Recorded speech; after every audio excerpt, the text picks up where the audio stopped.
Welcome to Kenton's videos. Enjoy the video. You start by choosing a flat 20x20 area close to your base. This shortens travel time and keeps trainees safe. Once chosen, collect 50 wood, 30 stone, and 10 iron. These form foundation slabs and support posts. Make sure to clear debris and leave a 3-tile buffer so you can expand later, and place markers at the corners to keep alignment consistent. Do this now, because a solid location and correct materials speed the entire build process and prevent rework. Next, lay a 4x grid of foundations and mark the center where you'll place the target dummy.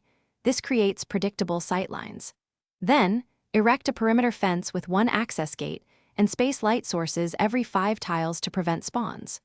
Place 2 training dummies for melee and ranged drills, add 1 obstacle course lane for mobility practice, and install an ammo rack or resource crate nearby so trainees replenish quickly. Once done, walk the circuit to confirm spacing and sight lines before Finally, outfit the ground with signage, timers, and a scoreboard to record runs and progress. These cues boost training discipline.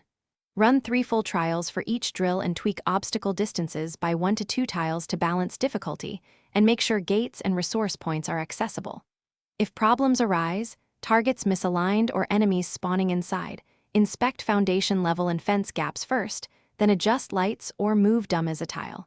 With these steps, you'll have a functional, repeatable training ground. Thanks for watching. Consider subscribing if we helped you.